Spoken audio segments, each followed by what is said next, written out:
అన్న ఆ రోజు ఏం జరిగింది అసలు? ఒక సాధారణ వ్యక్తిగా, ఒక సాధారణ యువకుడిగా నువ్వేం చెప్తావు? ఆ రోజు అయిన ఇన్సిడెంట్ అవన్నిటికీ పక్కన పెడితే ఒక రాజకీయ సమావేశంలాగా బోనాల పండుగ దానికి వెళ్ళినారు. అక్కడ అయినది ఏంటంటే కొట్టుకున్నారు ఫస్ట్ మెయిన్గా. కొట్టుకోవడం అనేది ఇప్పుడు మన డెమోక్రసీలో చూసుకుంటే ఒకరినొకరు కొట్టుకుని అసలు ఎక్కడ ఎక్కడ ఏ విధంగా చేయాల్సిన అవసరం లేకుండే.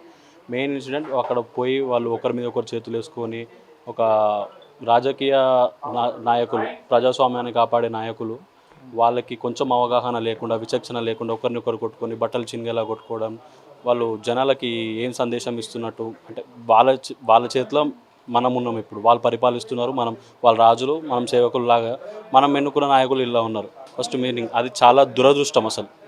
ఉమ్. ఏదైనా ఇష్యూ కానీ కూర్చొని మాట్లాడుకోవాలి, కూర్చొని చర్చించుకోవాలి, సాల్వ్ చేసుకోవాలి. ప్రాబ్లమ్ సాల్వ్ చేసుకోవడానికి వాళ్ళు ఉన్నది. మనకు వచ్చేసి ఇట్లా కొట్టుకోవడం అని చెప్పి ఇంక ఇప్పుడు కామన్ పీపుల్ ఏం నేర్చుకుంటారు వాళ్ళ దగ్గర నుంచి? అది అది నా మెయిన్ క్వశ్చన్. ఇప్పుడు నాయకులు మాట్లాడుతున్న భాష మీద కూడా జనం చాలా ఏవగించుకుంటున్నారు. చాలా అసహ్యకరమైన భాష మాట్లాడుతున్నారు నాయకులు అంటూ నాయకుల తీరును తప్పుపడుతున్నారు. మీరేం చెప్తారు నాయకుల భాషకు సంబంధించి, నాయకులు ఉపయోగిస్తున్న లాంగ్వేజ్? ఇప్పుడు రీసెంట్గా చూసుకుంటే మొన్న 27 years old doctor, so called doctor మన దగ్గరికి వచ్చి మల్కాజ్గిరి చౌరస్తాలో కార్ బానెట్ పైన కూర్చొని ఏ సిఐ ఎవరువా, సిఐ ఇటు రా అని అంటే, ఒక ప్రభుత్వ ఉద్యోగి, సిఐ హోదాలో ఉన్న వ్యక్తి, అతనికి ఏమాత్రం మర్యాద లేకుండా, ఇంకా సోకాల్డ్ ఎడ్యుకేటెడ్ ఎంబీబీఎస్ ఆయన ఫారెన్లో చేసేసి వచ్చిన డాక్టర్ ఆయన కొంచెం కొంచెం సెన్స్ లేకుండా ఇట్లా పిలిస్తే దాన్ని ఇంకా మనం ఏమనుకుంటాం చెప్పు? సరే పోనీ వేరే ఏజ్, చాలా ఏజ్ పర్సన్స్ ఉన్నారు, వాళ్ళకి అంత తెలియదు, వాళ్ళు ఒక స్టీరియోటైపిక్ మైండ్ సెట్తో రాజకీయాలు చేస్తున్నారు అనుకుంటే అది వేరు. ఈయన ఇప్పుడు వచ్చిన ఆయన, ఇప్పుడు ఆయనతోని రోజు ఒక ఎక్కడికి వెళ్ళినా నేను చూస్తుంటాను. నార్మల్గా కామన్ పర్సన్ లాగా బయటికి వెళ్తుంటే ఒక 20-30 కార్లు వేసుకొని తిరుగుతుంటాడు. ఇప్పుడు ఆయన కాన్వాయ్ వస్తే ఇరిటేషన్ వస్తుంది ఫస్ట్ థింగ్. ఒక వైబ్ చేంజ్ అయిపోతుంది. రోడ్డు పైన వెళ్ళాలంటే ఈజీ ఒక 1-2 అవర్స్ ఆగాల్సిన ఎవరైనా సరే, ఈజీ ఒక 1-2 అంబులెన్స్ అయినా సరే దారి కూడా ఇవ్వరు. అలాంటి వాడు ఇప్పుడు ఆ లాంగ్వేజ్ అది ఇది నెక్స్ట్ అప్కమింగ్. ఇప్పుడు మనం యూత్ని చాలా ఎంకరేజ్ చేస్తాం పాలిటిక్స్లో. ఎందుకంటే అరే యూత్కి కొంచెం ప్రాబ్లమ్స్ తెలుసు, వాళ్ళు ఇప్పుడు అప్కమింగ్ జనరేషన్స్ని వాళ్ళే అప్హోల్డ్ చేసుకుంటూ ఏదైనా చేయడానికి ఉంటుంది. ఇట్లాంటి యూతే ఇట్లా చేస్తుంటే ఇంకా నెక్స్ట్ అప్కమింగ్ జనరేషన్ ఇంకా వర్స్ట్గా అవుతుంది. ఈ లాంగ్వేజ్ అనేది కంపల్సరీగా మార్చుకోవాలి, ఈ పద్ధతి అనేది మార్చుకోవాలి. లేకపోతే ప్రజలు కంపల్సరీ వాళ్ళకి ఎలా జవాబు చెప్పాలో అలా చెప్తారు. ఇదివరకు బీఆర్ఎస్కి ఉన్న అహంకారం వల్లనే బీఆర్ఎస్ ఓడిపోయింది. ఇప్పుడు కాంగ్రెస్ కూడా అట్లనే చేస్తుంది. అసలు ఇంకా అసలు ప్రజలు అంటే వాల్యూయే లేదు. ఓటు వేసే వరకే వాల్యూ. ఓటు అయిపోయిన తర్వాత నీతో నాకు పనే లేదు.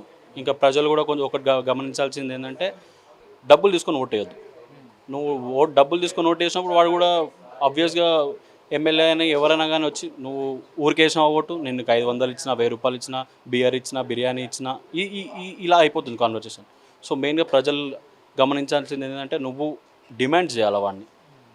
నీకు కావాల్సినవన్నీ నువ్వు కరెక్ట్గా వెన్నుకోవాలి. అది ఇప్పుడు మొన్న ఇన్సిడెంట్ తర్వాత, తాజా ఇన్సిడెంట్ తర్వాత మల్కాజ్గిరిలో పరిస్థితి మారిందా? మల్కాజ్గిరి ప్రజలు ఏమనుకుంటున్నారు? మనం అసలు ఇలాంటి వ్యక్తులకు మనం నాయకులుగా ఎన్నుకున్నదనే భావన ఏదైనా వచ్చిందా? కంపల్సరీ డెఫినెట్గా. మొన్న జరిగిన అంటే యాక్చువల్గా ఇక్కడ మైనంపల్లి హనుమంతరావు అనే వ్యక్తి, ఆయనతో ఉన్న క్యాడర్ కూడా చాలా వర్స్ట్ క్యాడర్. నేను ఏ రాజకీయ పార్టీకి చెందినవాడిని కాదు. నార్మల్గా నేను ఈ మధ్యలో చూస్తున్నా.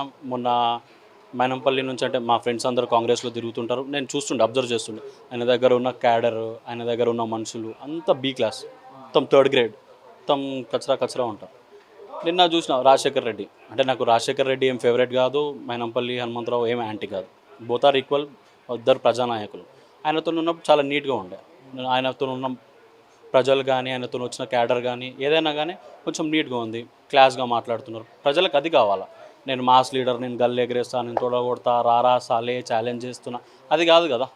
ఏమున్నా కానీ నువ్వు మంచి ఒక నీట్ పీస్ఫుల్ ఎన్విరాన్మెంట్ క్రియేట్ చేస్తేనే ఎవరికైనా ఇష్టం.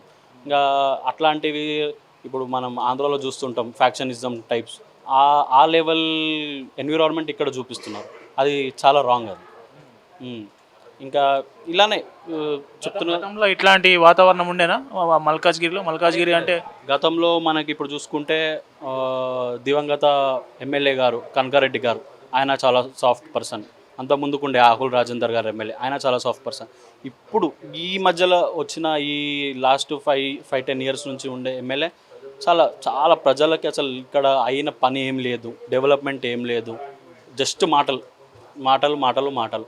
అందుకనే ప్రజలకి అర్థమై ఆయన పార్టీ చేంజ్ అయినాక కూడా 56,000 మెజారిటీతో ఓడగొట్టారు మైనంపల్లి హనుమంతరావుని.